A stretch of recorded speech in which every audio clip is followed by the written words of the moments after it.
right. Hi, everyone. Welcome back to Silent Podcast, where we're anything but silent. And I'm your host, Sasha Joseph, and I'm joined today with our all-star team to cover the challenge, episode 4. So, Carrie, how are you? I am great. Took a half day at work, as we were just previously talking about. So half day Fridays, it doesn't get any better. I don't think so. Nope, 100% it does not. And speaking of, half days on Friday, Jason, how are you? Doing really well. Shabbat shalom to everybody. That's why I get off early on Fridays. I'm doing really well. We have snow here in Denver, so I'm happy to be inside. It's snowing in April. The day after tax day, you're getting snow. Oh. We're all getting snowed by taxes. No, I'm just kidding. and tune in Sunday for our anti-government podcast. Yes, and new. Just have to ask Isaiah first. No, just kidding. I know the password to the StreamYard. We can set it up ourselves. We're moving it. Sorry, takeover. Get ready for a takeover. Oh my god. But before we get into the episode, how was it? What did y'all think? Go ahead, Jason. You take it away because you got to watch it twice. I watched it yesterday and again today because I enjoyed the episode so much. I was really happy with it. I thought it was fun, a throwback challenge that I remembered. I think a new elimination. I was disappointed with the outcome at the end of the episode, but I was living for the drama throughout. Yes. And what about you? I definitely agree with the elimination. I watched it and being like, wow, this is real cool. I hope we see this on a regular season soon. But overall, I saw some weird family trees happening. I saw some cross-contamination happening within that family tree. I don't know. I have some things to talk about and concerning Jemmy in general. But overall, I mean, I love the levity of this season so far, while still giving us quality competition and quality content. So I'm happy with it. Yeah, I think it's that perfect mix, right, of old school challenge where it's so silly. It really does not take itself seriously. Fessy versus, with I think the new school challenges, which I think I like better than the older school, low budget dig in the sand type challenges. So I like that they're together, and I think it's so much better. And I agree. I wish I could. I'm going to probably watch it again because taking notes, you don't get to watch, just be a viewer per se. So I think we can start. I don't know how y'all felt, but I'm sitting here, get ready to start writing my notes. And then the first thing I see is 2 naked people on my screen. So it's to me, that should have set the tone for this whole episode, where it was literally just a normal previously on the challenge, which I think is a cute thing they've started. But then they're really pushing this unfiltered content, I feel. And, we get a naked tech and yes, I believe, right? Yeah, I think it was both of them naked. I don't know, or it was a Ruthie. I could not tell. Was it Ruthie, Jason? Oh. Yeah, I think it was Ruthie. That would make a lot of sense, actually, because she talks about it later. And then, we get a, recap, and it was cute little recap, nothing special. TJ's laughter, only thing special out of it, I feel. And we're back to Kendall, where she's really happy. Everyone's kind of, surrounding her, giving her props, of course. And people are noticing she's stronger than she looks, and Latarian, I think, shows up again in this episode, I feel, where he's like, oh, good job. And the queen, of course, I don't know, the queen of confessionals, at least, maybe, but Gisela, calls her calls Kendall the kimono dragon, which I thought was really funny. Yeah. And then we get to Jemmy and Nehemiah. So, Carrie, I don't know if you have what hit us with everything. Yeah. So I have one little thing before we get into Jemmy. It only took 2 minutes and 48 seconds for the first piece of Fessy slander on this podcast, and I don't think it will be the last. Just saying. Absolutely not. It will not. So just if you in the group chat put 2 minutes and 48 seconds as the first time for it, you win a prize. I will get back to you soon. So Jemmye, first of all, Nehemiah is like, Jemmy's got a great political game. And I want to know Nehemiah's definition of politics, I guess is what it came down to when he said this.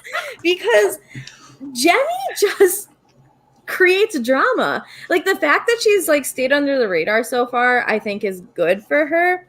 But we know it's only a matter of time before that bomb explodes. And so if she's playing a good political game right now, we haven't seen it. And maybe her good political game is just shutting the fuck up for once. But that struck a chord with me.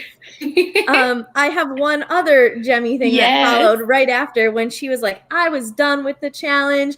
And then I came back. And it's like, why? Because you're the youngest on a cast of 60-year-olds. So you finally have a chance. Shut up, Jemmye. That's like me going and playing in like the slow pitch 65 league and being like, I'm the best player. Give me the MVP. Like, shut up. Shut up. But I still don't think she's the best player. Kendall would probably wash her. Yeah. No. There are many other better players than her. So that's where I'm going to start with my Jemmye slander. I will rest there. If anyone wants to pick up, go for it. No, I love it. And the biggest thing I thought was funny about all of this is, like, we know Nehemiah has not seen any of the like seasons because of how poorly his team performed in the challenge. So I think that also makes sense why he thinks this about Jemmye, who's just maybe nice to him currently. And what stood out to me the most about this conversation was, maybe my memory is wrong, but I swear in episode 1, Nehemiah is talking to Laterian and he's like, dude, you got to play a political game. That's how the challenge is nowadays. Yet, in the newest episode, he says, I've never played the political game. And so I didn't know if that was just like smooth talk to get in with Jemmye, because episode 1, he seemed to have a grasp of how the game worked. And now he seems to have forgotten that. Yeah, I think he just says that he needs to win the political game, but he himself, I think, isn't good at it. But apparently the person he picks to be good at it is not a Darrell, is not maybe Derek, right? Like, or Anissa, who have like been around like new school challenge, but it's Jemmye. Not even Janae, who I think is like a little calmer than most, but Jemmye of all the people. I personally think that Nehemiah is mixing up his P words, political and Jemmye's, you know what I mean. Like, that's got to be it. That's got to be it. You need a soft touch, as he said. Yeah. I was like, oh my God, my lunch is gone. Oh my God. I have a question. Yes. Dude, Jemmye and I look the same age. We're both 32. Jemmye's 32. Jemmye's 32. She said that in one of the episodes. And I was like, you're 32 and I'm 32. Whew. Mom, Dad, thank you for these jeans, because this face is not aged like hers has. Sorry, Jemmye. You're great in other aspects. You bring great cooking. I've said a lot of mean things about you. If you're listening to this, I'm not trying to bring another woman down, but just an observation. I just had to put this out into the universe. I actually did not realize she was 32. That's fascinating. And I think in this episode, Jemmye got more screen time than she did in her entire run on X on the Peak, another MTV show. I watched part of that. Yeah, who was she with on X on the Peak? I don't even remember her being, oh my God, on that show. Jemmye is like, again, known for like being wild, being crazy, fighting, and, you know, like mouthing off, like political. I'm very confused. And maybe she's also grown. Maybe her break, you know, helped her do some introspection. And speaking of introspection, she also talked about the final. Do y'all have any early predictions, Jason, about what the final will look like? Is she on your threat to win list? Yes. Jason? Well, I made a note to bring it up again. I've been getting nervous hearing the last few minutes of this conversation, because I was thinking about adding Jemmye to the threat to win list because she's here to play. And That's true. I remember maybe she made it to one final in her challenge history. If she has this political game, last week, Trishelle brought her into the conversation. She seems that people like her. She's not making enemies with anyone. She's not beefing with anyone. She's made an alliance with which could be the strongest male competitor, who's also one of the youngest. And I think if she's aligned with him, her stock could be rising.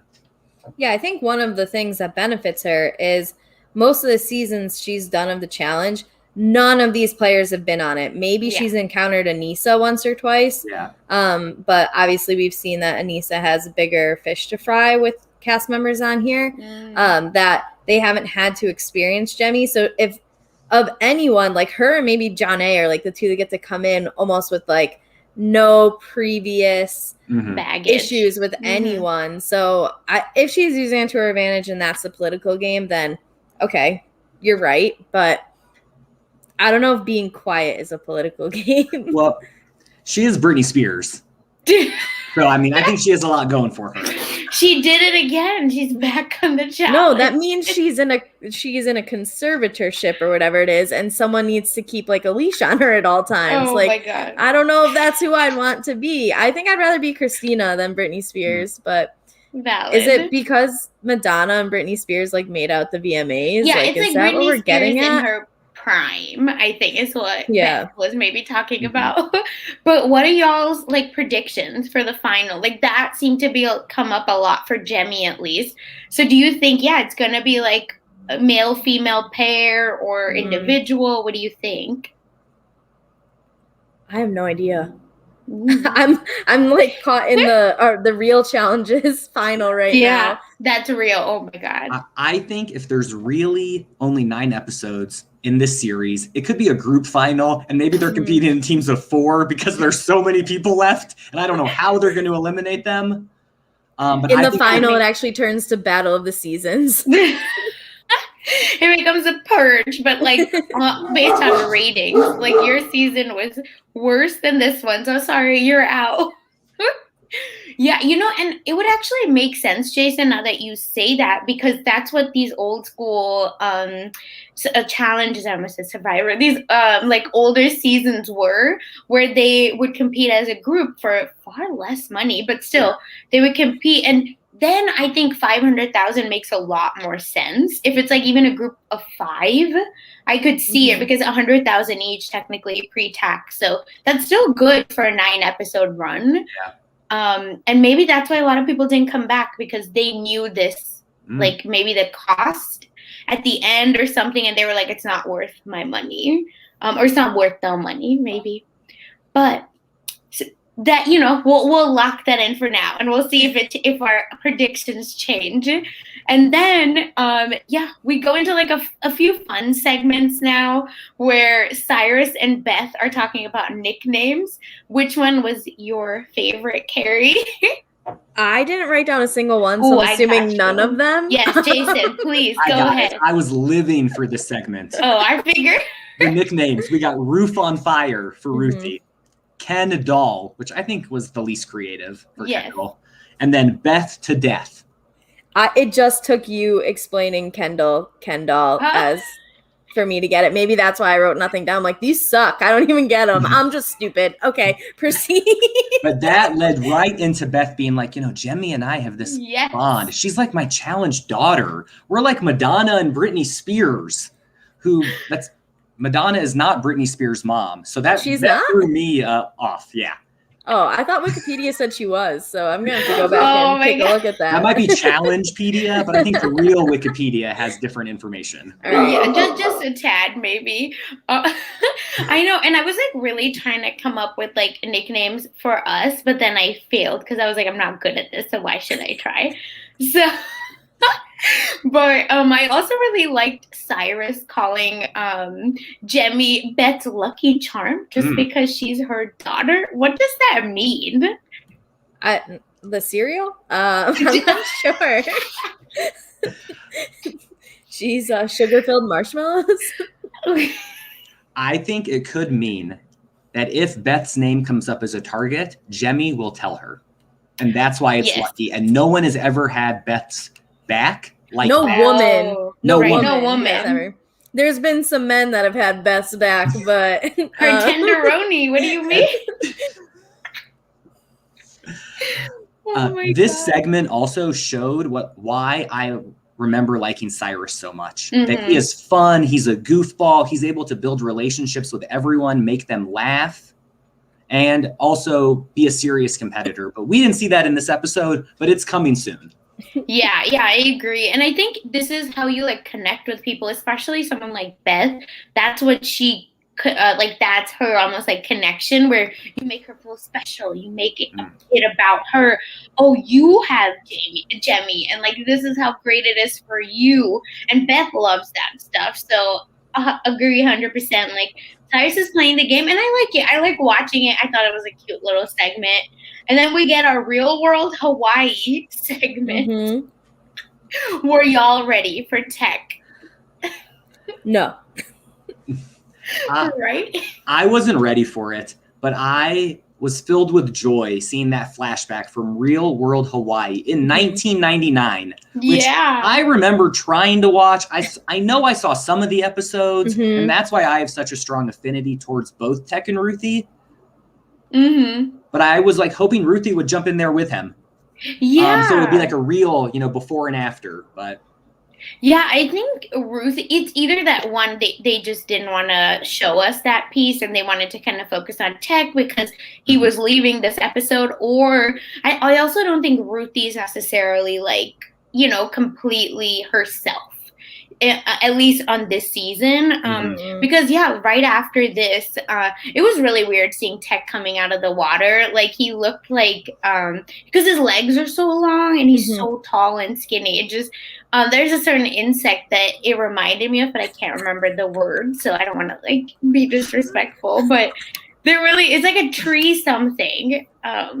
Anyway, whatever. And so yeah, and then speaking of Ruthie though. We see that Arissa and Ruthie moment right after this. And I don't know, I feel really concerned for Ruthie because I just, and I think the end of this episode heightened that concern for me. But, you see Arissa really saying, like, be a mirror to what you're shown.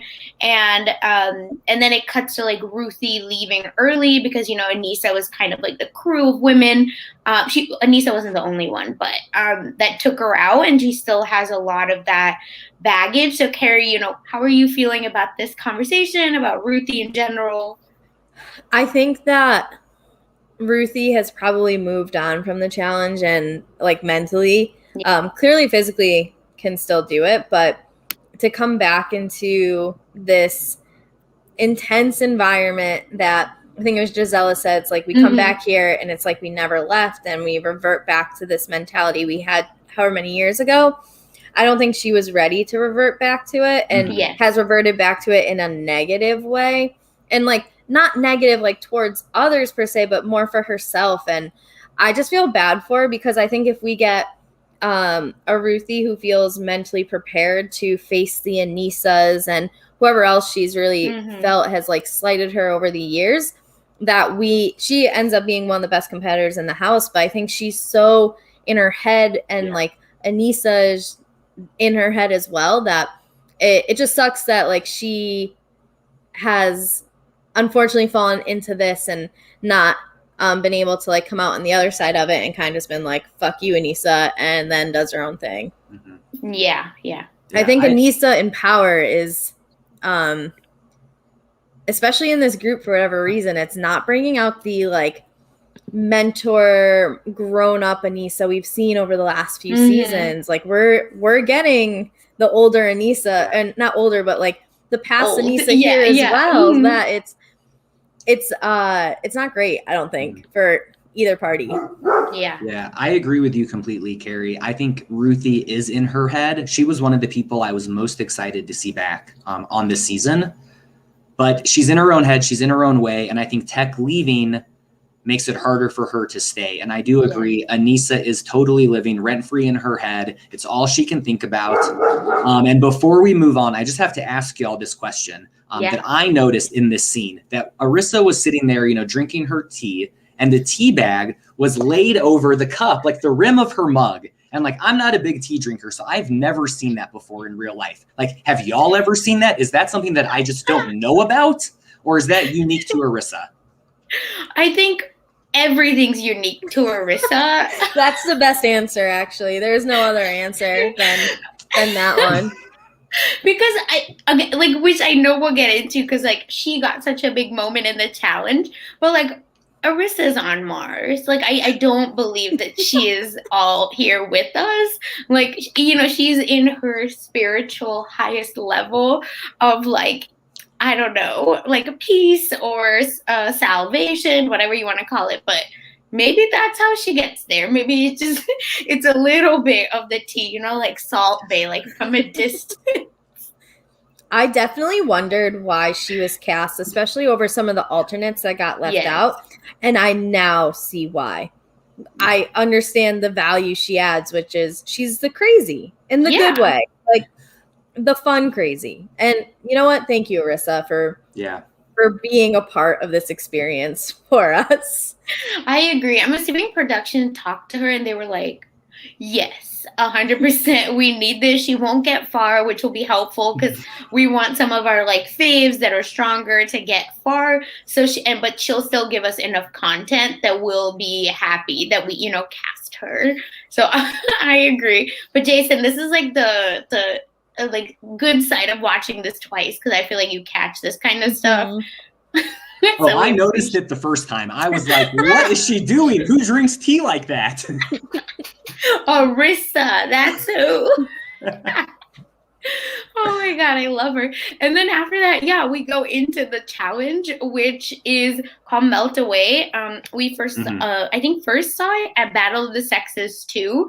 And it was Derek's first challenge, which I thought was a really nice, like, throwback moment for him as well. And they played in 5 teams of 4. So the team and the object of the game is the teams must use their body to melt away 2 giant blocks of ice. And when we say use your body, like they used their bodies, and collect 4 shields frozen inside the blocks of ice.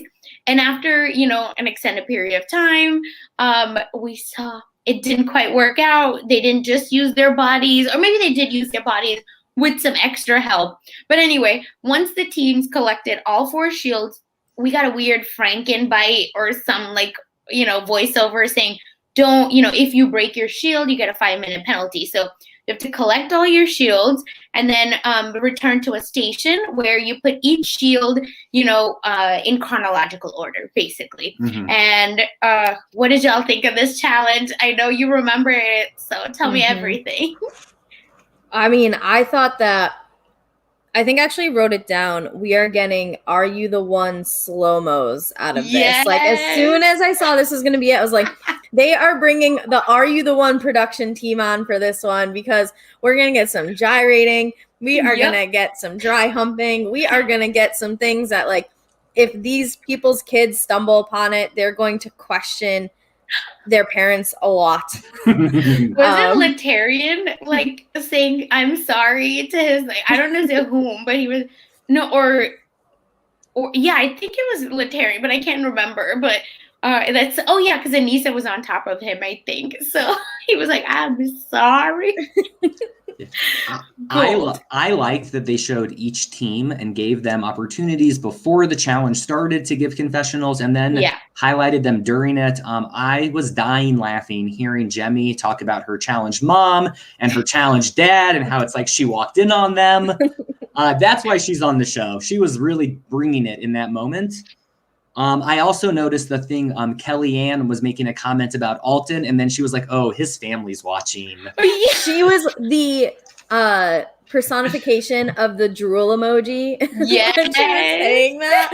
I mean, like, to be fair, she's not wrong. So, I guess, like, it was polite of her to apologize, but I didn't think it was necessary, because all of us at home were like, you're right, Kellyanne. You are absolutely correct. And I was impressed she was able to keep her eyes on Alton while she was twerking on the ice. And I liked hearing Darrell and Cyrus giving their commentary on what she was doing. I wrote down, that she was saying, "You like that? You like that?" to the ice. I wish we could have seen or heard that during the episode. I know. I was surprised because it cut to her, but it wasn't her saying it. So it was just really funny. But before we head into like the meat of it, this is a male elimination. So the male captain wins, and then the female captain of the winning team, the male captain of the winning team is safe. And then the female captain of that same team gets the life, or is the lifesaver, gets the lifesaver, whatever. Eats a lifesaver. We're not sure. We're not sure yet. TJ hasn't told us. What if TJ just tossed the winner? They're like, I'm gonna play the lifesaver, and just tosses them a roll of candy lifesavers, and is like, here you go, that's your prize. And Kendall's just like, I didn't play the lifesaver for that. Oh my god, she'll be like, this is better than making a decision, maybe. I don't know. A fool. Now I need to decide which flavor to eat. Oh no. Oh no, a whole bag. Why couldn't I just get one? But Carrie, could you run us down on the teams and who the team captains are? Ooh, team captains. It may be a little bit of memory from you two. I wrote them. Yeah, I think the black team is the only one I can't remember, but okay. I think I got this. Yes. So we've got the copper team, which was Big Easy, Nehemiah, Katie, and Gisela. We've got the gold team, which was Mark, Beth, Jemmy, and Alton. So there's your family tree. We've got the silver team of Darrell, Kendall, Cyrus, and Kellyanne. The black team, which was Derek, Anissa, Latarian, and Janae. Reading Janae's name written down is hard because it doesn't look like how it's pronounced. And so I was just like, who is this? And I had to slow down for a second. Okay, and last was gray team, which was Tech, Arissa, Ruthie, and Yes. Yes. So before we get into team captains, I do have a question. Yeah. Did they pick these teams themselves? Because they seem very like friend group oriented. How did they didn't say it, right? I didn't miss that. Yeah, because usually that's what, and I actually wrote that down too, because the only reason I knew for a fact I was like, they have to have picked it is because of Gold Team, right? With Beth and Jemmy, and even Mark, I think low key as well, because he's always in the sauce. But usually I think they say it's a random draw, like TJ, like the voiceover will tell us, like, it's based on a random draw or whatever. Here are the teams. They have to have picked them. But I don't know why Nehemiah would be on the copper team. So maybe not. I have no idea. Yeah, I'm wondering if it was like a schoolyard pick and friends picked friends type of thing. Because like Darrell and Kendall being on a team together. Yeah. To an extent, Derek and Anissa have especially like a podcasting relationship. Like you said, the gold team, there's that whole gray team, it was like the Misfit Island team. I'm like, these are the broken toys. Like, don't let Sid on your island. He's going to put you guys together in different places. So I was just like, how did they end up this way? There's no way. Sorry for my dog. You're fine. Nitro says hello, everyone. Nitro has a lot of thoughts on the challenge. Does. Yeah, we watched it together. He chooses bully stick at the end of the bed and watches it with me.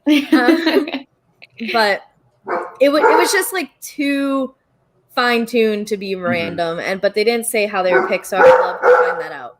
Yeah. I know maybe we can go on Reddit. I feel like is the only place that we'll actually know. I've looked. So I didn't see anything yet. But Nitro, are you trying to tell me how the teams were picked? Am I just not listening? Yeah. Oh God. If anyone in the comments knows what Nitro is saying, what my dog is saying, please help.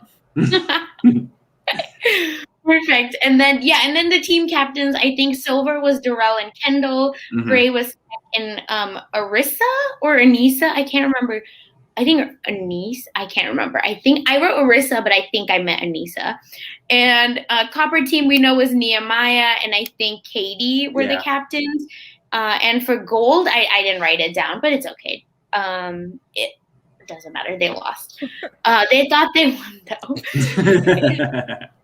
And then we get to the ice melting. So I was in shock at all the things these people were doing, where I think Kellyanne had a good idea. We talked about sticking to one spot and really trying to maybe work on that. But that ice got so disgusting and dirty. Like, did you see the black, like, oh my God, hurt on it. It like changed colors, I feel. Ooh. And then how did y'all feel about Darrell peeing? I don't even know if shocked was the right word, but I was almost speechless, I guess. I just wrote like Darrell peed in capital letters. That's it.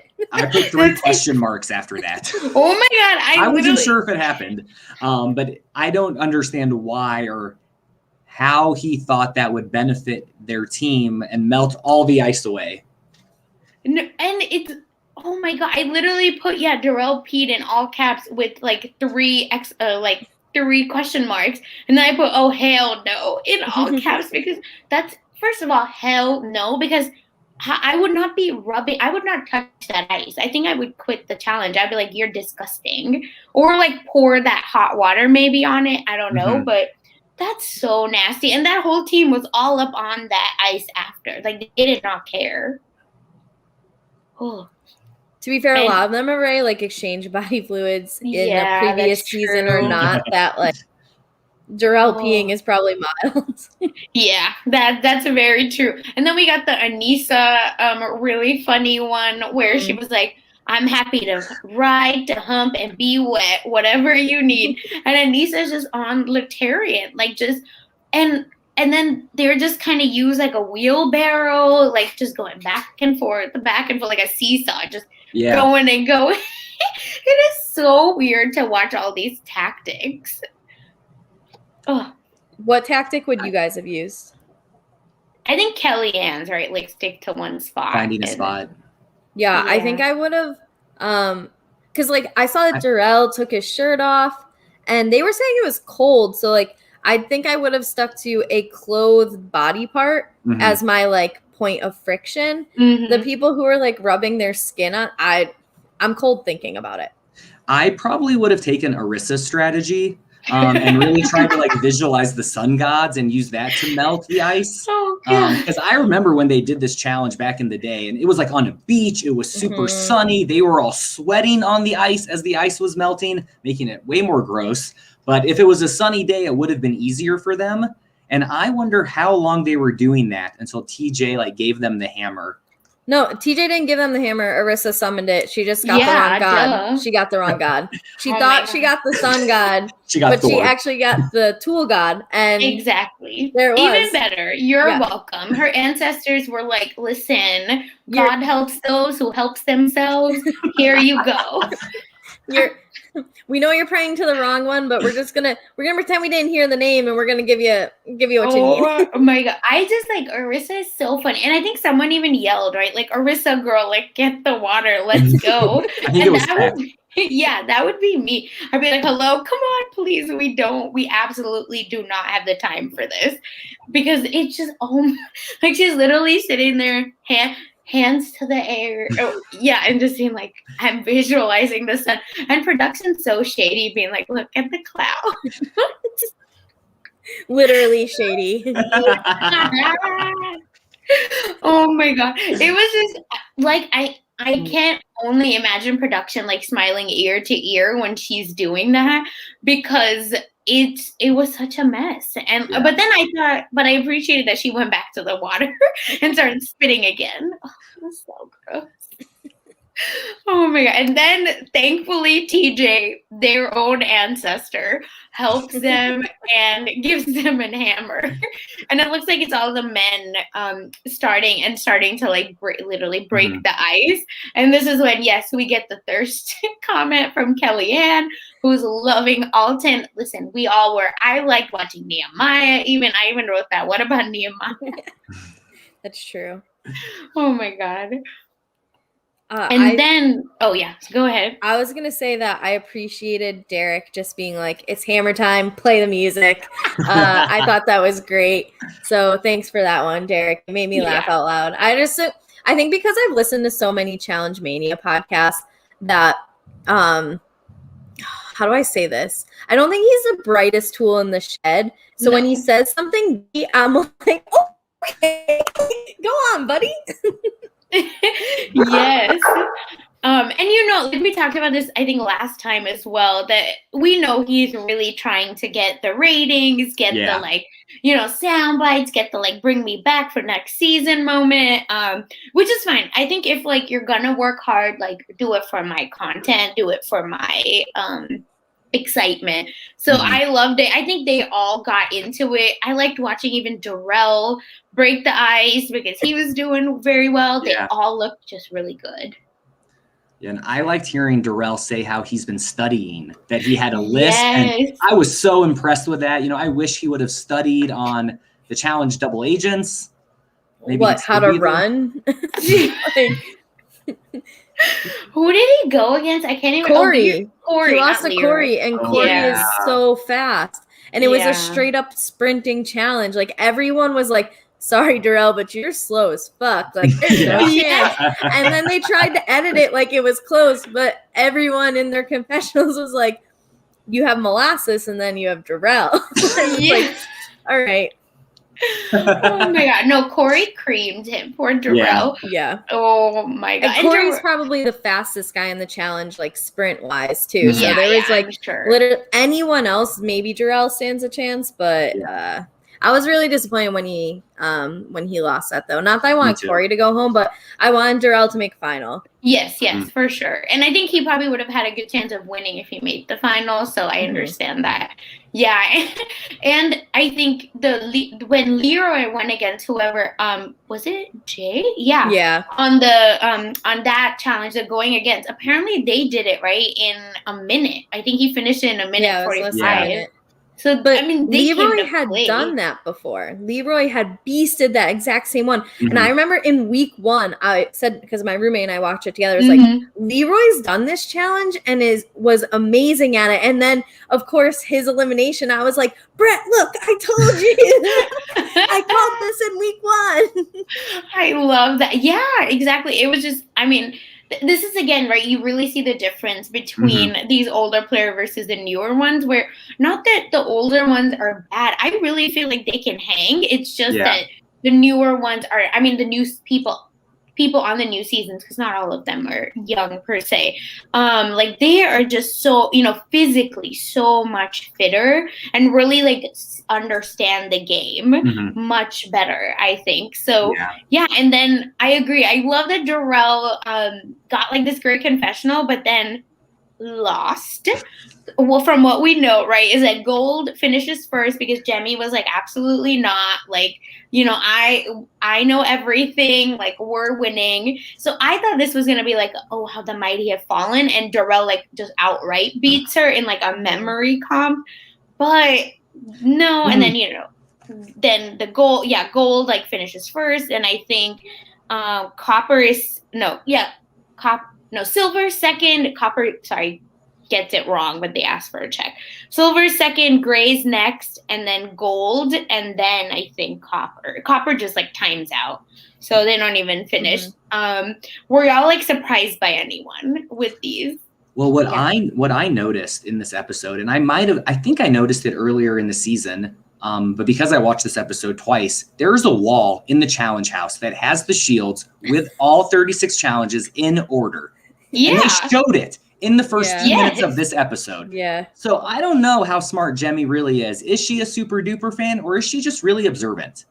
I love that, like, normal people are like, I can say the alphabet really fast. And Jemmy's like, I can say all 36 seasons of the challenge really fast. The alphabet, don't ask me. But literally. Because how did Jemmye not win the trivia challenge then if she is such like a fan and knows everything?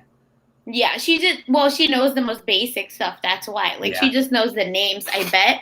Because I'm assuming when you're going to study, I mean, you should study like at least seasons. Who are the big players on each season, and then the order, right? Like, I think that's most of what I would study, which Darrell did, rightfully so. Yeah. Because Darrell didn't win the trivia either. So that's why I think this was very much a like rote memorization type deal. And I enjoyed the drama with the losing team, with Katie and Big Easy and Nehemiah. They're talking about seasons they were on. They can't get the order right. And Big Easy was not having it. And he's like, I started on this one, 2010. You guys were there before me. And he was just like not a good teammate. That showed me he probably does not say collaboration is one of his greatest strengths. It's probably not on his top 5 strengths finder. Yeah. Absolutely not. And Katie didn't care. She's like, well, whatever. He's getting angry. I'm not going home. Yeah, I think I don't know. I wish I had that energy. Actually, I would probably fight back, which is my problem. Why I would get thrown into elimination very quickly. But Katie's 100% correct. She's like, Gauntlet was before Inferno. Like, I know it, but Eric's just over here wilding, like yelling. And he was like, yeah, like a tomato, just like so red, like about to blow up like a volcano. Like, calm down. As someone who is very white, I turn red very easily. So Big Easy, I understand that. Our level of emotion should not be judged by the redness of our skin because it happens very quickly. True. I was like, I don't blush, so I couldn't tell you, but you're right. And then, but he was also obviously very angry, poor guy. Yeah. Which I understand because it was a male elimination. Like, it could have been that, hey, all our shields are not broken. Like, we still have a chance. But Silver Team came in second. Like, it didn't matter. The poor Copper Team, they lost. And this is where we get, I think, another good drama where Copper Team for sure is last. Like, they're a mess. They timed out, I think. And then Tech just starts talking out of nowhere. What was that? That was his all right, I've gotten my appearance fee. I'm ready to go home in the most entertaining way possible. Yes. I didn't understand it. I didn't know if we missed something or if they have this like joke between them that they talk shit back and forth. But he was really pushing Nehemiah's buttons. Getting under his skin. And then what I wrote down in my notes is Tech talks shit, but looks great in the confession because his fashion is on point with his hat. I mean, he is Tech suave, not Tech money. I mean, he is just there. He got his appearance fee. And TJ loves him. As I heard on the Anissa and Tori Challenge podcast, TJ was talking about how Tech is one of his favorite players. So that actually, I thought, oh, maybe Tech wins. Maybe he lasts the whole season. Nope, false alarm. Tech goes up in flames. Like, TJ says when we get to elimination, like, save Tech from himself. Like, will you use the lifesaver to just save Tech from himself? Absolutely not. She did not. But, and I think Nehemiah even says this, where he says it started off as a joke, but Tech just didn't stop. So I think they all got carried away in their emotions of this, like, it's probably actually was a pretty long day that maybe production didn't even think would be a long day, but they were like, oh, oops. Like, we thought it was like going to be a funny challenge, turned out to be stressful. And then we find out that Gold, you had a 10-minute penalty, and Mr. Mark, who's very, very cocky, looks like, but we still win, right? Like, but it's still us. Absolutely not. You lost. Silver Team wins. Darrell, as a team captain, is safe, and Kendall gets the lifesaver. Are you all happy? Silver Team won. Or is there any other team you wanted to win? Don't forget to mention that Cyrus is back. He said, your boy is back. Baby. I'm winning. So you melted an ice cube. Good job. Darrell wasn't the only winner. No. You know who wins? Darrell's pee. They should have been the yellow team. Let's be honest. Gold, I guess, the gold team. And they should have been the gold on Team Golden Showers.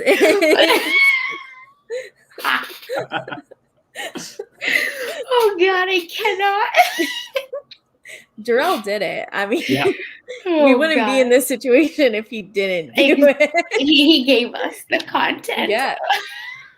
I personally was happy he won, by the way. Like, I have a hard time rooting for groups. I've definitely rooted for individuals, and Darrell is always someone that I've enjoyed. So him being safe, I'm glad we get him for another week. I also really like the him and Kendall duo because you can tell that, like, Darrell knows what he's doing, but Kendall's, like, probably one of the stronger girls. And so he has to, like, she has no fucking clue what she's doing. She might as well be on like Wheel of Fortune. Like she's on this totally different show. So I like that duo being together. Yeah, that's cute. I'm also rooting for Darrell and Anissa's, but I wasn't necessarily rooting for Anissa in this challenge. I was like, it's a male elimination. Yeah, I just don't want Darrell, I think, to go home. And I like Latarian, actually. Don't know why, but I like him too. So I wish he would have won, but again, I like Cyrus, and I'm glad he's safe, and we got the drama from Kendall, so it was worth it. Perfect. And then we go to the after challenge, which is getting pretty annoying. And how is Mark always sucking up to the loser? Because he is here to play a political game. Yep. Yeah. It's like it's his job. That's like it's part of the contract that he signed of like, all right, I'll go figure it out. I'll spread the word. Wait, then do you think he was supposed to be the person that had to tell Trishelle who went in, but he didn't do his job, and that's why Katie got all the blowback. 100%. I think it's split. I think Derek also. I think that while it was like Mark who kind of like brought this on, I don't think that. I'm sorry, Nitro is being a jerk. But if Derek doesn't have Challenge Mania, the podcast, that I don't think this happens either. And so I do think that responsibility is split 50-50, which is why it was Derek that went up there and was like, what do you mean Katie didn't tell you? Have you eaten dinner? Is that your luggage? Like, oh, you want to know who you're going against? Let me ask you 14 more questions first. Useless. Oh my God. I also think it's a good play by Mark because he's not targeting anyone. He's never putting anyone's name out there. He's just repeating names that he hears. Yep. And I think that is a strategy of his to last longer. And no one's going to be like, you, Mark, I want you, right to his face. Like, no one, first of all, the dude is 50 and jacked AF. Like, no one's going to say it to his face. If they're going to get Mark out, it's going to be in a sneaky way. Yeah. And I think he does a good job eliminating that. I think my dog needs to pee, so I'm going to run out. Yes, of I'm course. so sorry that this is happening, but it's okay. Oh my I can't control him. He has a mind of his own. No worries. Yeah, I have a question for Nitro later, though. So it better be a good one because it is. I hope it's a stern talking to. He needs it. For Nitro. Oh my God. But yeah, Jason, and then we go into deliberation. I agree. I also think this like Mark saving his own butt. Like I currently at least I think I can see a few of the like men being like, no, you pissed me off. Like I want to go against you. But not yet, at least. I don't think it's his time anyway to like get called out face to face. Everyone's really trying to play this nice, chilled out. Maybe not nice, but at least a chill game. And then we get to the tribal. So you're team Jemmy is what you're saying with your reaction. I'm team Tech and was so disappointed that he volunteered himself. I agree with Jemmy. Make them say your name. Yeah. Anything can happen in this deliberation. And all it takes is someone to have a bad reaction for the target to go onto them. Another thing I noticed in this tribal was that Yesela is sitting in the same spot as she was the last one, in like the bottom right seat. So I wondered if they have like required seating, like a seating chart that they have to sit or stand in for every deliberation. Yeah, because I'm trying to think where Tech was, right? Like, I'm wondering if, production maybe does this on purpose where they're like, we know who our players are and they kind of sit them in a certain spot. Like, because they know that Gisela is going to give them a good confessional. So we kind of need to pan to her. Tech obviously they knew, was a big part. Because I don't remember him sitting last time. Because but I still remember, you're correct, being on the right side. But I remember him standing and talking to Kendall. But maybe I'm wrong. And I thought, all the guys, once he volunteered himself, were just like pumping him up with smoke. Derek's like, this is the most legendary move that's ever been made. And I'm like, I think Fessy reading his letter was more legendary than Tech being like, y'all are voting me in. I'm just going. Oh my, and I'm pretty sure multiple people have put them like volunteered to go in. So not 100% not. And he said it in confessional. He didn't even say it to Tech, which is why I was like, no, you're just wrong. Like, absolutely not. Yeah. And legendary would be, again, blindsiding someone, right? Like, that's more, like, that's a challenge legendary to me. Could you imagine, I was just going to say, could you imagine Derek's reaction if they would have blindsided him? If Tech actually would have made a legendary move? Oh my God, because I think, would have had a good chance of beating Nehemiah. And he would have been out for blood for everyone. Because he seems like the like scorned woman, Oh, that trope. Like, I feel like Derek fits that He would really still well. be on a revenge tour. He will never drop it. So I just hope someone blindsides him just for fun, just for the ratings. He's a good guy. I want him to go far, but I would love to see a blindside. Yeah, or something, right? Like, I'm just kind of over this, like, who does the loser want? Like, they're the loser. They're not the winner. They're the loser. They lost. If anything, it should be who does maybe Darrell want in this, or who, like, Trishelle. No, who was the winner last time? I don't even remember who the safe woman was. Oh, who the safe woman was. Oh my God. Either way. Let me look at my notes. I can look at my notes too. But anyway, it doesn't matter. Whoever it was, like, ask them max who they want to go in. But what the heck are you asking the loser for? To like go in, like, who do you want? Loser? Like, no, they're the loser. Get out. And Nehemiah, I don't know why you wouldn't try to take out Nehemiah. It makes absolutely no sense to me. I like him, and I'm glad he stayed, but like, weird moments. Yeah. And then Ruthie kind of speaks up a little bit in the confessional, saying she doesn't want to lose Tech, so like she's really mad. I agree. I don't think Tech should have said his name, because I think his best bet is that y'all can beat me. Don't you want to keep me around when it's your time to go in as the loser and go against me instead? And I think that would have swayed a lot of people against him and thrown a name out. I think you have to at least try to throw one other like pariah out. So I don't know, probably Derek actually, because I can't see anyone else getting thrown like that yet. So that was a bummer. Carrie, do you have anything to say about the deliberation? Yeah, I loved the contrast. You guys probably brought it up already. Yes. But Derek being like, what a legendary move. And then Jemmy's like, you suck. For the record, I'm with Jemmy on that one. Oh, like, gameplay. And Derek is like, you noble man, you. Derek's nonsense.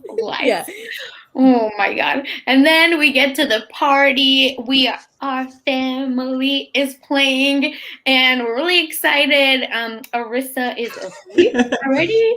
To be fair, I think that would be me at every party now that I go to. So, just kidding, I would never leave the house. And let's be honest. And then, I think, Kendall is the Queen Kendall power trip. I don't know that she's power tripping. Everyone else thinks she is, but like, I think she's just drunk. Yeah. And she is now started talking about her season when this happened. My girl put herself in because she couldn't make the decision. Oh my God. And then Ruthie talking about, in mine, the lifesaver was that like someone else just got like put up, but it wasn't like the person doing the saving had to pick. But on Kellyanne's season, it was.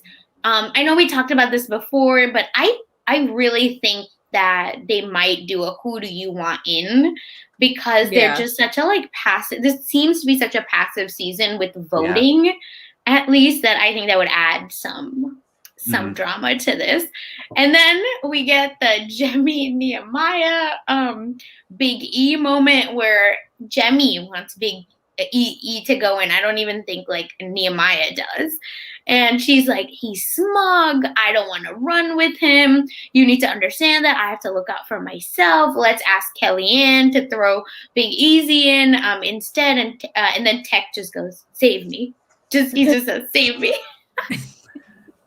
She does not. So what do y'all think about Kendall?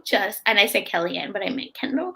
Like, what do y'all think about Kendall? Like, I don't think she's power tripping. What do y'all think? I put in my notes that she has HOH-itis. Yeah. Because she really felt like she was in charge. And I don't think she was like overstepping, but she was like living for the crown she was wearing and was so unaware of it and just having a good time. I felt that I was a bad fan because I don't remember the lifesaver being on those seasons that Ruthie, that Kendall, that they were all referencing. Carrie, do you remember that? I remember the lifesaver, but like my greatest talent is forgetting any TV Same. show once I've watched it. So like with the name, like hearing it, yes, I just can't remember the specifics of it. I do hope that it gets used sometime soon, though. Yeah, That's because I my don't one want this. thing. Yeah, I don't want this to flop. And it's interesting that you bring that up, Jason, because usually, I mean, not usually, in every single throwback, we have gotten the like, here's the season that it corresponds to, here's a clip from it. But this piece we haven't. So I wonder if they're waiting until someone uses it for us to get that like throwback, like in this season, you know, like this exact thing happened. And that's what we're going with, basically, is what I think might happen. Yeah. And I was impressed that Jemmy was talking about not wanting to run a final with Big Easy, because that shows that she's seen the show. She saw him pass out in that final he was in. Yeah. And I'm sure no one there wants to run the final with him. Sorry. And I didn't mean to almost interrupt you, but it's also people saying that about Jemmy. Like in the past.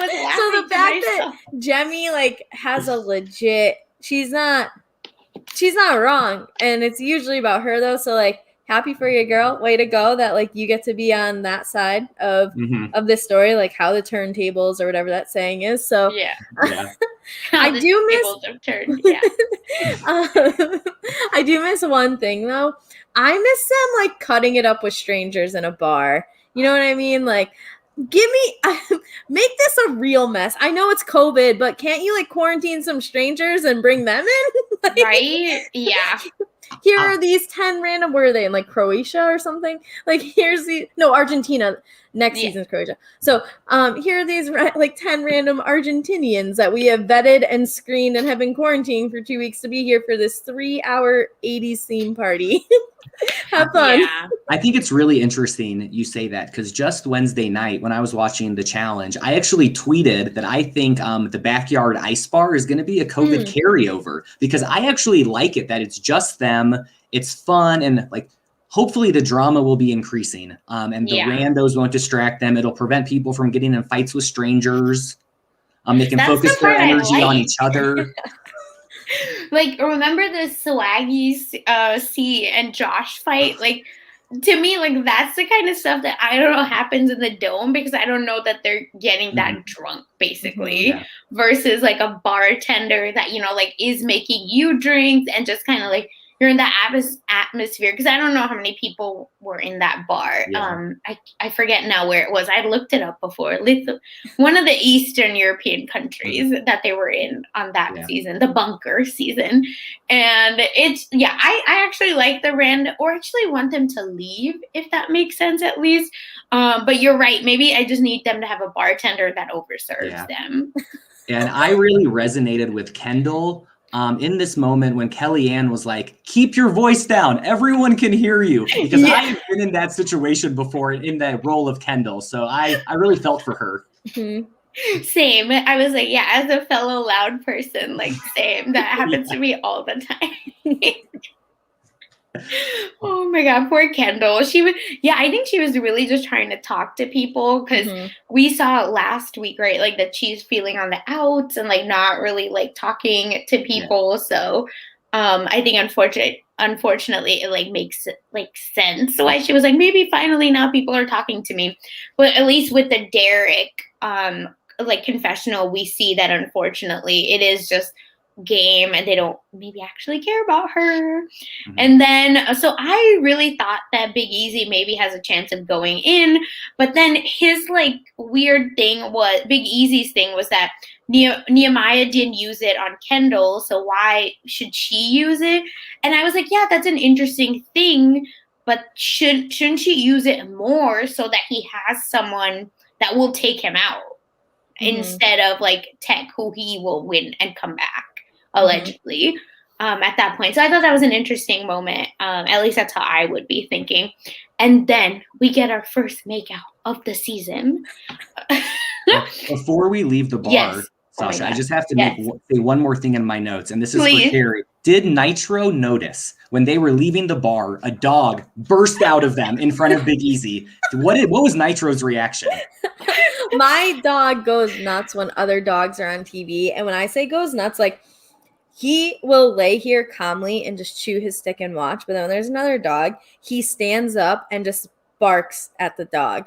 So Nitro didn't see it because that didn't happen because I didn't have to pause and have like a Nitro timeout like I had to with the podcast. So he unfortunately didn't see it, but if we get the time to watch it a second time, I will be sure bring it to his attention, and I will have a full answer for you the next time we talk. I love this. Oh my god. Have y'all seen, this is completely off the like not even about the challenge, that like weird, is it I don't know if it's a TikTok or just like a weird video. I'll send it to y'all after, but it's like two dogs seeing each other, but the voiceover is of like two men talking to each other, and the one dog, and the premise is the dogs just like start barking as soon as they see each other. So one dog literally is like, "What's your name?" The other dog says the name, and then he goes, "F you," and then the other dog is saying, "Well, what's your name?" And then the dog number one says his name, and he's like, "Well, F you too," and they both are just yelling "F you" at each other, but it's actually dogs barking. So that's really funny. I will send it to you later. Back to the challenge, and some love instead of fighting, maybe. But yeah, Nehemiah and Jemmy really seem to just be using each other. Power couple. Watch out. Austin, Rob, and Amber, the challenge version. It's them. Are we going to get a proposal? Ooh, proposal to be my cuddle buddy for every challenge, maybe, but that's it. Anything can happen in the challenge world. Yeah, and she's saying she got to do what she's got to do. That's why. Which I was like, Jemmy, high five. You do you, boo. The way she phrased it came across as like very almost like sex worker-ish. Yes. Which I support a sex worker around here. Make your money, girl. But I was just like, I wonder if you thought about how you phrased that. Because I feel like Nehemiah was just like, sup. Yeah. I think he's definitely like, I just want to cuddle, but a soft touch during war. And Jemmy was more like, my badge is here to win a lot of money. Yeah, we need whatever that happens. Yeah, we need that 500. Period. I thought this was like a fun thing. I feel like we haven't seen a hookup in a while. Yeah. Or like an actual like. Fessy would like a word. So. Absolutely not. Like that does not count. I was happy to see this also because I didn't think there would be any hookups, any showmances on the Challenge OG season with these seniors. Most of them are married, but that might not stop them. But still, I was happy to see some young love happening on the challenge. Yeah, young for sure compared to everyone. Are their beds bigger than like the normal challenge beds, or they look like it because those two they might be doubles, and at least double, if not full. No, I don't think they're full. Well, I think double and full are basically double the is same full. thing. Yeah, but they're bigger than a twin for sure. Yeah, they definitely look bigger than like what we've seen on this season of challenge. And they're in bunk beds. They're using the money they're saving from not taking the bus to a bar to get bigger beds. Yeah. Do you know what they called that igloo? Like that they had. Production had to specifically stop the cast from saying it in their confessionals. They called it the clit glue. So they had to. I think it was good old Nelly T who created it, of course. Which is the least surprising thing I'm going to say this whole podcast. And they specifically, like production specifically, had to ask the castmates like stop calling it that in their confessionals so they could like talk about it. Wow. So, Jason, do you still want the clit glue to come back next season? Oh my God. I like to call it the backyard bar. Yes. Well, the BB. We want your PG-13 name for it. Listen, MTV allows only PG. Now, if it were on the Challenge All-Star Geriatric season, it probably would have gotten called. Paramount Plus is Team Clit Glue 100%, but MTV has to tone it down a little. Exactly. This is slightly related, but I tutor, and so I tutored right before this episode of the challenge, like the the real one. And I was like, okay, gotta go. Like the challenge is coming on. She's like, what's the challenge? I'm like, oh, the show on MTV. And she's like, MTV? That's still a thing? I was like, shut up. Like, oh my God. You stupid freshman. Like, I was so mad at her. Oh my God. I'd be like, no one asked you. Okay. You asked me. Don't do this. I was like, I'm not here for this slander. Okay. Like, oh my God. We just got a 15 out of 15 on your homework together. Shut up. Exactly. Let me tutor you, period. And then we get from the Jemmy and Nehemiah moment, we go, unfortunately, to actually a sad, I feel like, moment with Ruthie versus Anissa, where I didn't catch what Anissa was saying. I swear, I reminded it a few times. But Anissa was saying, I think, that Ruthie isn't to be trusted or something like that. It sounded like someone else said something first, and then Anissa responded with that, but I couldn't catch who said what first to start this conversation. Did you hear it, Carrie? I didn't even hear her say Ruthie, so I thought Ruthie came out swinging, like, just being like, I know she's talking shit about me. I didn't even, like, I put together as the scene went on that Ruthie definitely heard her name, but I didn't hear it at all. Yeah. So, it seemed to be very, like, matter-of-fact type like conversation. In that moment it didn't feel very shady. And then but then Ruthie just gets out, F you, F yourself, F you, F yourself, F you, F yourself. And then Ruthie's talking about how she's not going to get ignored anymore. She doesn't like being ignored.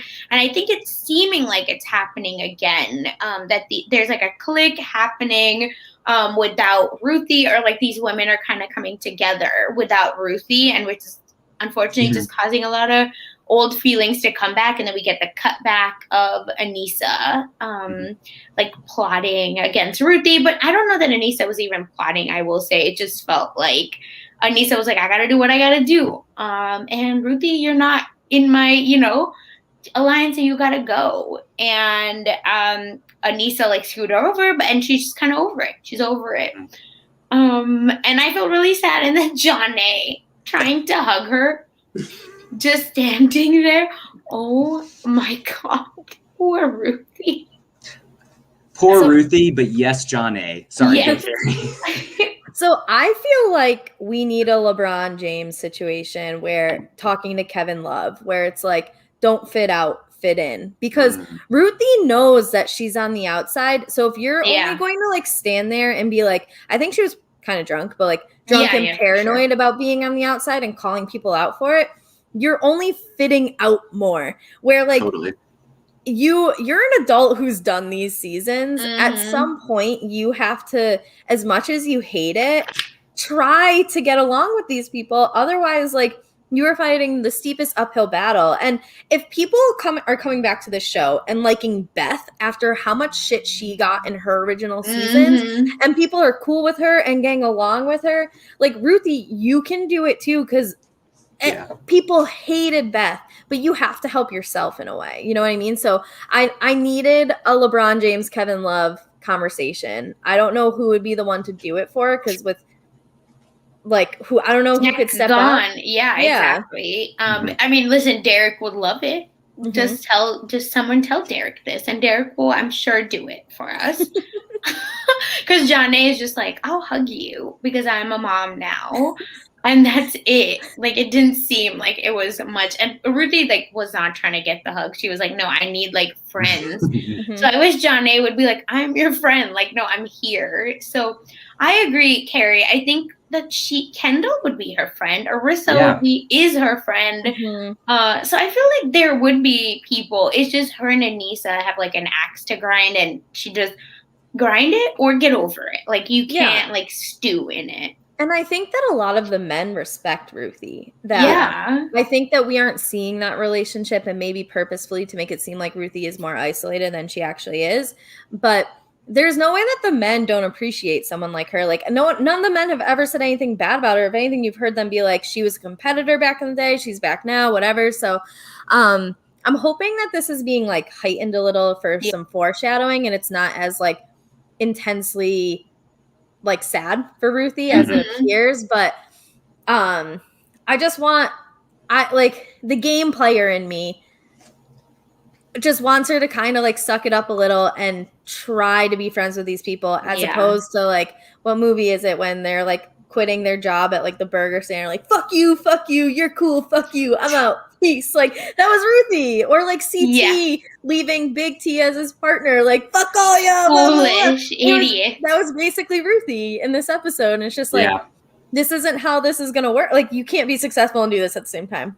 Sorry, girl. So like you gotta figure it out. So I'm hoping we see a nice shift in the dynamic, but she's got to do something to help herself there. Yeah, and somebody has to reach out to her since she lost her closest ally. Yeah. With Tech going home, and I just don't know if hugs from John A will give her enough to build an alliance and stay safe next week, because I think Ruthie could be on the chopping block. Yeah, which is crazy because I think Ruthie, if it's like just a pair final, then like she would be a great person to have on your team. Like she, at least she's physically fit. Emotionally, I'm not entirely sure, but maybe if she's going against Anissa, like she'll kick it into even high gear. But yeah, so that was just a sad moment. But I agree. I think Ruthie could be an asset if people like recognize that and like stop with like the summer camp. Like, oh, I'm just getting to know my friends again, unfiltered or like, you know, without interruptions anymore. And then, yeah, we like get this like funny moment again with Gisela being like, I don't want to see anyone else naked, Tech. Like, I don't want you to go. And they're all kind of like hyping Tech up, like you'll do well, but hopefully Kendall uses the lifesaver. If not, like we'll figure it out. And then that was a weird, what did y'all think about this lake talk with Jemmy and Nehemiah, where now she seems to have changed her tone and she's saying be patient, maybe strike when you need to. Was she saying like it's okay that you're going against Tech or what? I think she's realizing it's not her elimination and that Nehemiah doesn't like Nehemiah. If Nehemiah went after Big Easy right now, that's not Nehemiah's move. That's her move that he and somehow, some way the hormones are not getting in the way of this, which is, I don't think we're used to. But I think it's more like, and maybe they had some pillow talk about it that we didn't get to see. And that was kind of like the recap of it. So as an audience, we get to hear why the pressure is off Big Easy now and just going to stick with going after Tech. Yeah, that makes a lot of sense. And then we get to the arena, the elimination. It's Nehemiah versus Tech. And then we get to the lifesaver, Kendall. Do you want to save Tech? And what does she ask? Well, what happens if I do? I mean, to be fair, I applaud that because I live by a few different mantras. One is when you ask someone something or for something, the worst they can say is no. Yeah. And it's not like TJ was going to like pull out a gun and be like, you asked the wrong question, lady. Like the worst he says, like, I can't tell you. And so, okay, then I don't know any more information. Nothing bad happens. So I appreciate her like having the backbone to ask. Yeah. The edit fooled me. I really thought Big Easy was going in, especially when they showed him being like, I have some workout clothes on under this. I'm ready to go in. I thought that they were giving him to us or to Nehemiah on a silver platter. Yeah. Not. And then Mark, I think, says it best where like good gameplay, bad execution, where I think she from the day before like should have, you know, kind of used it to gain information and make relationships or build her relationships instead of kind of being like, maybe I'll put in Big Easy. I don't know. So, again, I think Kendall maybe did the right thing for her because we still don't know how what happens after the lifesaver is used. I can't imagine that it's her that gets to pick, or the lifesaver gets to pick who goes in. That would be wild. But fun. And then the challenge or the elimination is smash the tile, where, you know, it looks like you just kind of, each person picks one color tile, and then you just kind of have to break out of it, like copper and white, I think. Break them all and be done. Straightforward, right? Not. So, did y'all, like me, think that those were confiscated and TJ was about to yell at someone to be like, why did you bring this? That did not cross my mind in the slightest. No, when he said, honestly, I wrote down my thought. And it was before he pulled the glove and the bag out. When he goes, I have something special. I wrote down, does TJ have a new air horn? And it wasn't that. Oh my god, it's probably the internal air horn with all like, you know, your like volcano eruption with all that spice. Oh my god. I love that you think it was something that was confiscated. I thought it was so funny because I was like, those are drugs, right? Like, are you Which saying one of you brought weed to the like how did you make it past production? How did you make it past like customs? What's going on? It was the random 10 Argentinians that they brought in for the party. Yeah, to the club. They supplied it. They got the plug, man. And then I thought this was funny. Like, did y'all like this like Carolina Reaper challenge? No. I thought it was so funny. Like, why? Like, that's what I said. Absolutely. I wrote why TJ with a question mark. And I think it also doesn't help that the previous night I'm sitting there watching 6 challengers eat what I hate the disgusting eating challenges because like it's not good TV. I don't enjoy it. Who likes watching people throw up? And so knowing that like or seeing these people throw up more, it's just like I don't need this 2 nights in a row. Like, and who allowed the throwing up to be shown on TV without being censored? That's who I want to talk to. Like, just give me their info. You know, I just want to talk. But I just thought it was funny. Oh yeah, go ahead. Back in the day, in my first school of teaching, there was like a whole craze of kids like growing their own very spicy peppers, and they would bring them in and at lunch try eating like each other's homegrown spicy peppers. I worked in a rural district in Connecticut. So anyway, hilarious. We had 3 kids that had to go home sick one day because of how spicy the peppers were. So when I saw this, I'm like, this could be bad. Like I've seen some tragedies with this before. It didn't do anything for me. No. I liked hearing TJ laugh. He was loving it. Of course he was. Do you think TJ came up with this? Probably. I mean, he was probably bored. He ran into people at the club, you know, locals, and they said, oh, we love these peppers. You should try them. And he ate the whole bag. They're straight from TJ's garden. Literally. Yeah, TJ home grew there. Yeah. He's actually been planning this since last year. He's like, wait till I use these. Oh my God. Like, it's the weirdest thing. Like, I was just like, and they weren't even acting like they were fazed by the spice until like they yacked. Yeah. But before that, they were just kind of staring at each other. Like, it was just, I just thought it was so bizarre that I couldn't stop laughing. So, like, this can't be happening. And I wonder if it'll be a new trend in the future eliminations. Will TJ pull out a bag of mystery food for them to eat? Maybe it's spicy. Maybe it's super sweet. And they have to inhale something before they compete in pole wrestle or the hall brawl or, like, drink a nasty milkshake. I'm completely expecting TJ to actually pull out like a dizzy bat, like has the wiffle ball bat with the handle cut off. They got to spin around, put the beer in, chug it, and then do whatever they have to. Oh my God. That would actually be fun. Yeah, like something to actually deter them. You know, another thing that would be good is if they eat like they have to quickly eat a bowl of ice cream and then do trivia with like a brain freeze. Because to me, that like maybe inhibits you or, you know, makes a more even playing field for like the people that are going to kill it regardless. I don't know. Maybe it's not trivia, but something like that where you have to use your brain. But yeah, this like didn't really do much. They both were just kind of like Tech was like, this is hotter than July. And then he's naming every single body part that is going to be burning. And then Jemmy is literally like, she hates to lose things, especially a man. So this was really funny for her, but sad to watch all this. But then looks like spices are awesome, which is another weird thing TJ says after they eat. Like, what is wrong with TJ? I mean, TJ genuinely appreciated being flipped off by Tech when he was like, how are you guys doing? And Tech just gives him the middle finger. He's like, that's the best answer ever. Yeah. I'm like, TJ, people have said way wittier things to you than that middle finger. But well, you know what? I'm sure he's very proud of the peppers that he grew for this challenge in his own garden, and to see it manifest itself right in front of him.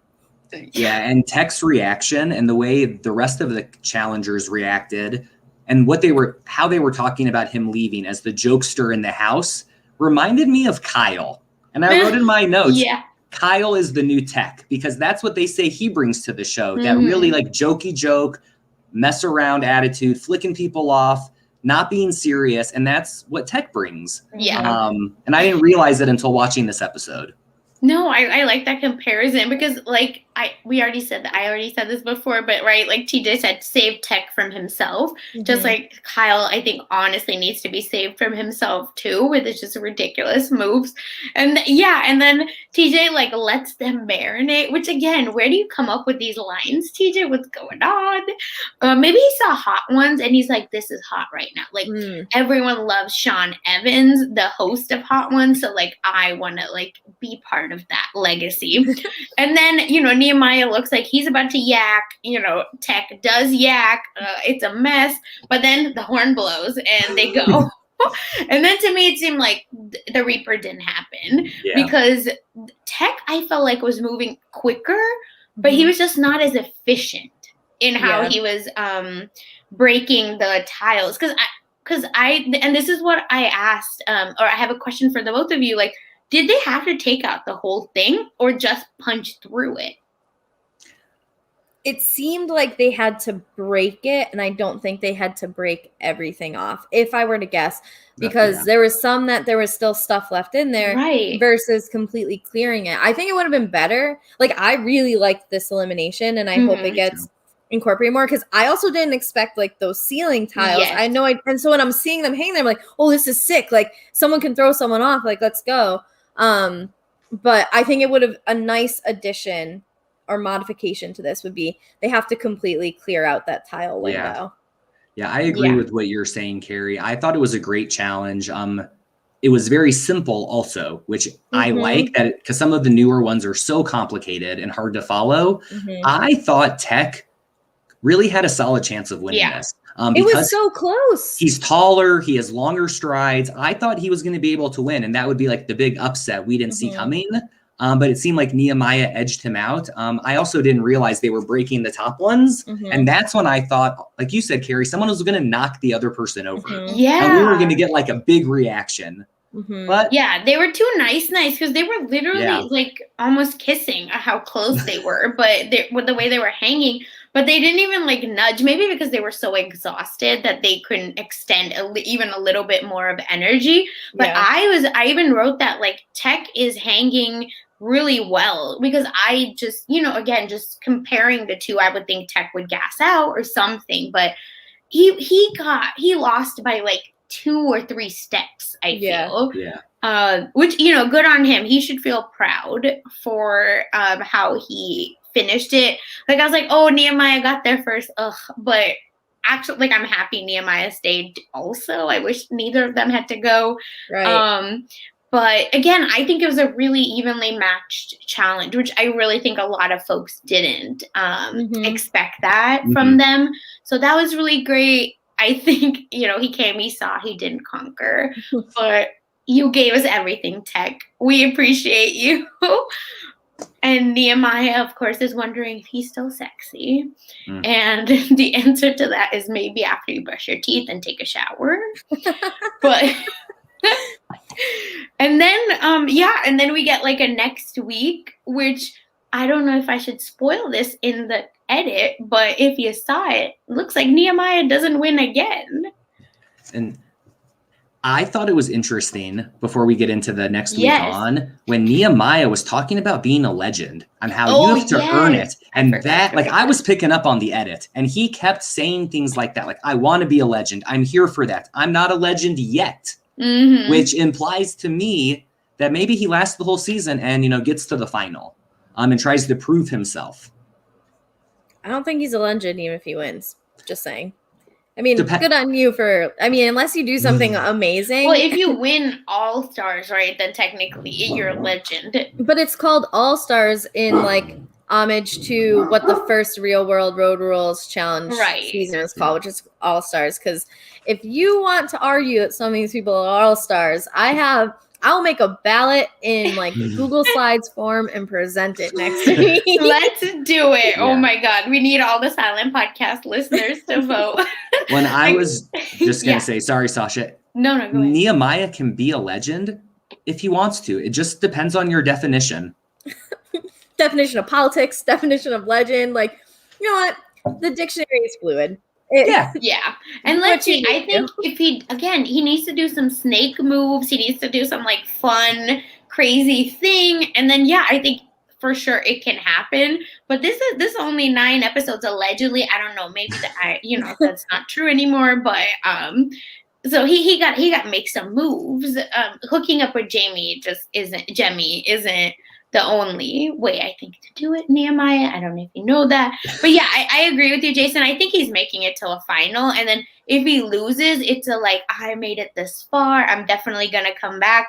I think whatever the outcome is, he should come back for a regular, challenge 37, 38, maybe not 37, but challenge 38. Like he should come back. I think he'll do well. If you think about it, he has some pretty strong competition that he has to beat though, in order to even win this season. Like, Alton, Darrell, Derek, Mark Long, just off the top of my head, those 4, like Nehemiah is arguably the 5th strongest competitor there.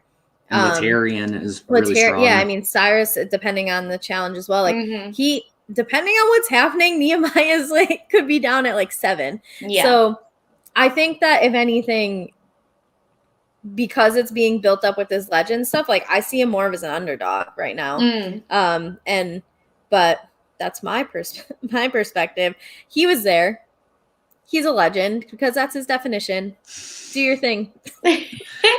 Yeah, let's see. To be continued. Mm-hmm. And yeah, it looks like they have to do a weird rope thing next week, which we've seen before in different ways, but I think we've seen that one as well. And the rope breaking scared the mess out of me. I know that this is, they're all strapped in and there's all these safety things, but that looked crazy. And I hope it's not Katie that falls again, because that would be the worst. Yeah, I was excited to see that challenge in the previews. I remember that from past seasons. I remember seeing that on Survivor. And I think a lot of the challengers are going to have difficulty completing it. Yeah. Just based on their athletic ability and how they performed in the first challenge with trying to swim. This could be very difficult and entertaining for us to watch. Yeah. 120%. Yeah. So again, I think this was overall an amazing episode. And I'm really excited for next week. As always, they're giving us great content. So, we already talked about this maybe a little, but who are our threats to win? Jason's segment, I feel. What are we thinking? Or did we already name them? I can't. I know Jason named his threats to win. I'm just trying to think. I think it's a toss-up for the women. Mm-hmm. I really don't know if I have someone who genuinely stands out. Because, I just don't know. When someone comes onto the show and goes, I'm not here for the money, then what the fuck are you here for? What's your motivation? So that's why, while Kendall can be, more athletic and better shape than a lot of them, I don't know if she has the motivation of someone who needs the money at a greater level. So I really don't know for the women, and I would love to see Alton or Darrell win. We haven't really seen a lot of Alton, so I'm hoping that it's because we're gonna get more of him in later episodes, but I don't know. I'm probably biased because I watched Gauntlet 2 in 2 days a couple of weeks ago, and I'm still remembering that Alton and not the one that's there now. But Kellyanne says he's sexy, so he's still got a chance. Yeah. No, I agree. I also put, Darrell, Nehemiah, and then I even put women ? Kendall, Anissa, even if it's a political game, but she's not getting a lot of time, at least maybe just this episode. So let's see. I'm excited. I really also think it could be a toss up, just depending on how things are shaking out. And yeah, Jason, did anything change for you in your thoughts to win? I agree with everything y'all have both said. I think Nehemiah's threat to win is getting bigger. I also am Team Darrell all day, and Anissa. I think they both have the drive to win, and that's what Kendall is really lacking in. She's there for the experience. And I think when they're at the final and they're like their backs are against the wall, she might quit. I mean, and Anissa will never quit. And that's why I would love to see Anissa win the most. But I don't know if it'll happen. And I am very intrigued by the content we're getting from Janae. It's very interesting. I was not expecting it, but she really seems to be immersing herself and building these relationships. And without Zach being there, she is no drama. She is just there to support people. And so I think if she can compete athletically, she has a really good shot. Yeah, and I think a lot of people won't target her because of those relationships. So, for sure. Yeah, it just depends on physical, because unfortunately, this challenge, especially All-Stars, just seems to be physical first and then kind of everything else after that. I really don't want this version of Anissa to win. If it was like the Anissa we were getting in Double Agents and like more of that, I'm the grown adult in the house who like has this insight and has experienced like the Trishelle thing and all these other situations already. But I don't know, because I'm like kind of a bitch, but like I don't appreciate this version of bitchy Anissa. You know what I mean? Like, especially with her and Ruthie. We got our third straight angry towards Kendall confessional, and like that's like my personal tracker going. So I don't know. While I would not mind Anissa winning, I want more of like the Anissa that like Tori brings out of her, and less of this like catty back in the day Anissa where she was hard to root for because she was just so awful to people. And I think it would be absolutely legendary if Beth somehow won. Oh my God. Just love to see that. Honestly though, I'd be rooting for that. That would be fun. I never hated Beth. I don't know. I think that because she got such like unfair treatment from everyone that I kind of always felt bad. Some things she did bring upon herself, but like I did feel bad for her. I would love to see her come back and win this. That would just kind of be like such a fuck you to like Tina and all that. And especially as one of the oldest competitors on the show, I think it would also just be really impressive and add, I'm trying to think of the right word, but just add to the overall experience of Challenge All-Stars and the credibility of it and why they need to keep doing it, because anyone could win. Yeah. Yes, for sure. And before we wrap this up, any thoughts about the Challenge 36 Part 1 finale? Like, what's going on? How are y'all feeling? How much time you got? Listen, I thought we should, it's going on. We can't ignore it. I feel bad for Casey, and I've never been a Casey fan. First of all, I should establish that I don't watch Big Brother. I saw the season that Vanessa was on because I wasn't working at camp. And then I just so happened to like watch the finale where Casey won. I fell asleep before the votes were revealed, but I was like, this girl's boring as fuck. And then she shows up on the challenge and she's still boring as fuck. She adds literally no insight to anything. Like she's the type of person, the sports announcers are like, what's the key to winning? Like scoring more points than the other team. Like, no fucking shit. That's Casey. Like, that's the type of stuff she says. However, I gained so much respect for her in this last episode when she's still like drinking blood, eating balls with one leg, and Fessie's standing there being like, no, I'm not doing it. Like, Fessie, fuck you and the horse you rode in on because you suck. Like, fuck you, Fessie. He is a twat. There's no nicer word to describe him than twat. Like, oh my, I gained some respect for Casey. I don't think I'll ever find her entertaining, but it's the most like heart or emotion she's ever showed. But Fessy just proves like you deserve the hate, dude. Like you ran your mouth, and the girl you ran your mouth most against is finishing first in everything. I was not expecting that out of Amber B. Yeah. That's what I was going to say. Amber B, tall Amber, whatever you want to call her, impressed me the most. I was not expecting her to win both the first and the second checkpoints, and made CT so happy. And I really like them as a team. I was not expecting their success. And Carrie, I actually like Casey. And so I felt even worse for her because she wants to be there so bad. And Fessy could care less. And they're like friends in real life. And like, if I saw a friend in real life in pain, still persevering, I would at least pretend to try. If Kenny can carry Wes, Fessy, you could carry Casey. Plain and simple. No, he doesn't even. That's what I'm saying. He literally gives 0 Fs. Like, first of all, and this was my like rant about this, where there was absolutely no reason for him to even ask her to run or sprint. Like, you're going down a really it's really rocky. Absolutely no reason. His legs, one stride of his can probably get him through that little ditch thing. But like, she's shorter than you, dude. Casey's tall, but she's not that tall. And I agree. It was what I appreciated was every time he was telling Casey, like, hey, let's keep going, Amber B would actually run faster. So it was just like a really great moment. And I'm rooting for Amber B. I was always team CT and Cam actually this season. So I wish they would have gotten together. I think they would have killed it. But Amber's killing it. I loved her on her Big Brother season because she was stalked, basically. And because of her stalking situation by that loser, Beast Mode Cowboy. It was him?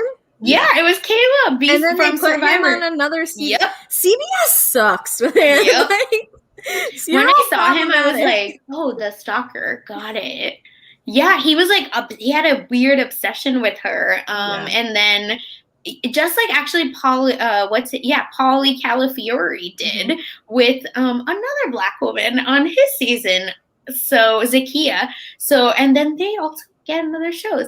So it's really interesting how Amber really got an awful edit because they wanted to like give Beast Mode Cowboy this like beautiful edit.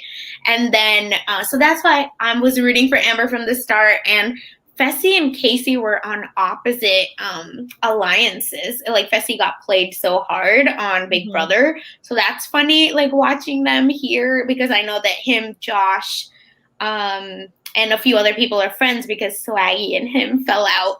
And they were, like, BFFs on Big Brother. So there's a lot of, like, weird tea there, so I understand. But Fessy, you're bitch. And I just like it.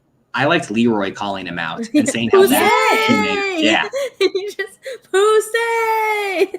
Yeah, and Leroy should. Leroy's last words actually could be ahead of, and if he left Nani, right? Like, he would have been ahead of his, with probably at least in the top. But he was like, no, I'm going to be with Nani. Like, that's what I'm going to do. And Fessy literally could give 0 Fs. Like, what a loser. Like, why are you acting like this? I don't know if this is the time where him and Haley had just broken up. So I think that's why he's also in a weird headspace. Because I think it was like on his personal live or whatever, but I saw it on Twitter about how he was sharing that they had broken up. And I think he then went and made out with Gabby after. So I don't know if he's just like in a bad headspace, like just mentally going I'd through heard a really that rough he breakup. said they broke up, but she said they were still together. Exactly. So, but that's what I mean. Yeah, like, it just doesn't seem like he was in a good space, like doing dirty, messy, stupid things. So either way, Fessy is like really frustrating, and I don't ever want to not root for Desi South Asian people, but like Fessy, absolutely not. He's selfish. All those actions come down to the core of being selfish, like cheating on your girlfriend or like disparaging all of your women partners because none of them are good enough for you, and then like finally upgrading to like the prized possession and like not fulfilling your half of when she's fulfilling more than what she can when we literally saw her leg give out like 3 different times walking up to that food table. And why is he talking about Amber B? Like, he's still talking about, I'm relieved she didn't pick me, when, like, a loser, hello. Like, she beat you and your partner and her own partner. Like, she was just like Jenny was the first person to make it to, like, the end. So it's such BS. Like, it just makes me so angry. And he's doing this in confessionals, so he knows what happened. Mm-hmm. So I'm just like, yeah, I just like am over Fessy, but I loved this season. Like, I like who's in the final. They're all women of color. Mm-hmm. We love to see that. And yeah, I like want Cam to win, CT to win, and Leroy to win. I think those are like my three that I would like to see win. I know like it's not possible, but those are the three. So CT is my favorite maybe TV character of all time. 100%. Not just the challenge. Like when we were like interviewing for joining Silent Podcast and talking to Isaiah, he's like, "What's your hot take?" I'm like, CT has the best character arc development of all time of any TV character. And I went on like a 20-minute like explanation. He's like, I actually don't know who he is. And I've never watched it. He does not watch the challenge. And I'm like, well, you should start with Real World to Paris because that's where CT comes from. Oh my God. But yeah, I'm always rooting for CT. So I'm glad that like it's working out right now the way it is. Hopefully it stays that way.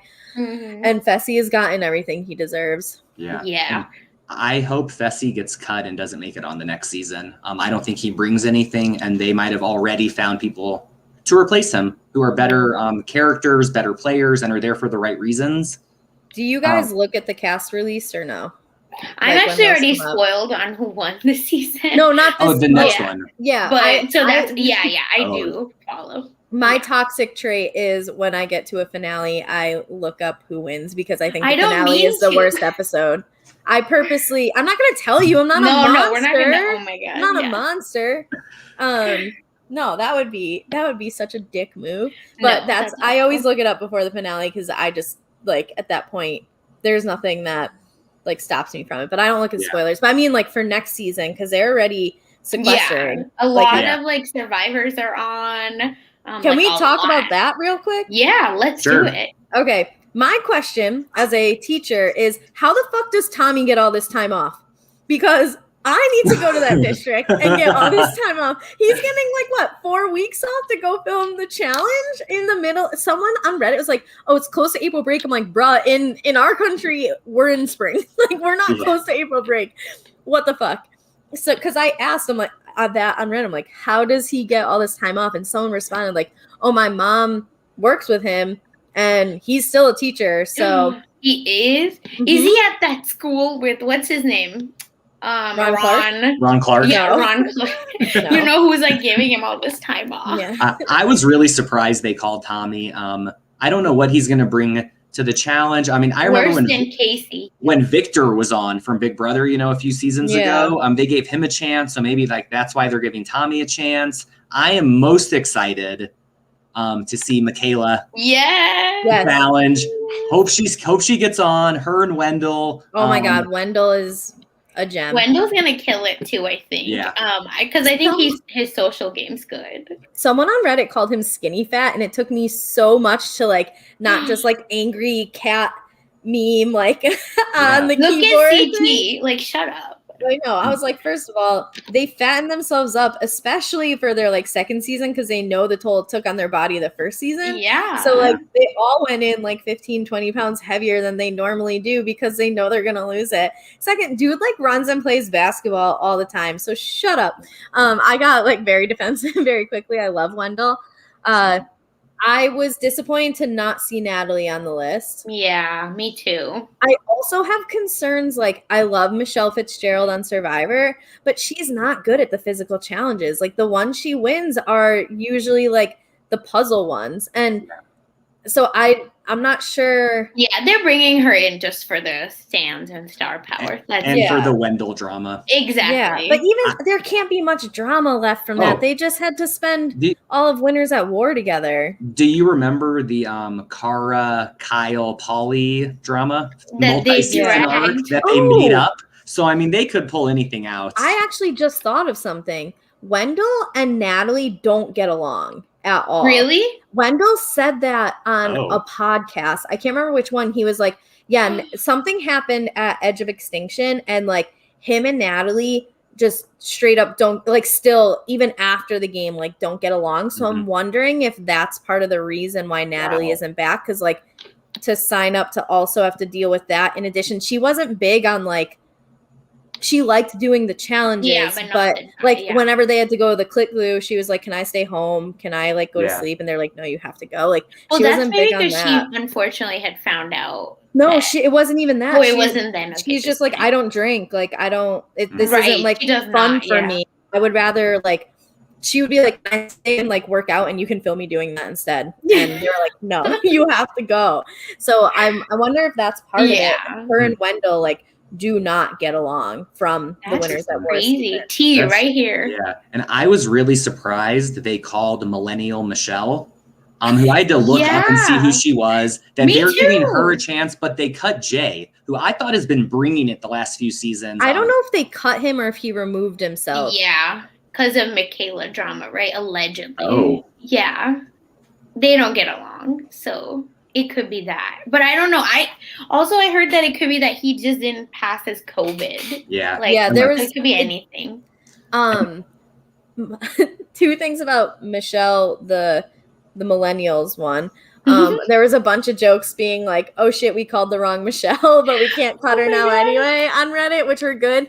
But she's been on like American Ninja Warriors too. Oh. So like she could actually like do well in this. When I told my roommate, like we have very different opinions on who we want to see on our TVs, he was so pumped up at like out of all the Survivor people, because we'll watch the two things that we watch together are Survivor and the Challenge. And so that's who he was the most excited about. And I'm like, this is the one I care the least about, except maybe Tommy, because like what the fuck is Tommy bringing to this table? Except maybe like manipulatives to do math. Otherwise, I don't know. So, I don't know. Maybe she'll like surprise us. Yeah, and I also saw that Amanda is coming back. I'm pumped about that. Her and Ashley will be there. I think that's a duo to watch out for. I'm also on the record. Michaela, Big T Alliance.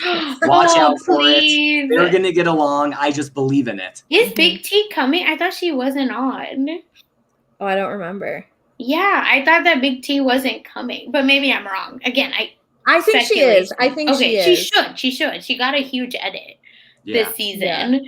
Yeah. I wonder who from the OGs like will actually come back, or like OGs as in like normal challenge only. I think CT is coming back. My guy, yes. But I didn't see like or Wes tweeted out that he wasn't going to do it because he's focusing on another show. Right, the home improvement weird. I think Darrell is coming back for this one too. I think. Don't quote me. I might be mixing up. They had like an early season list, right? And then That's they like edited it a lot. Yeah. So I'm not 100% sure.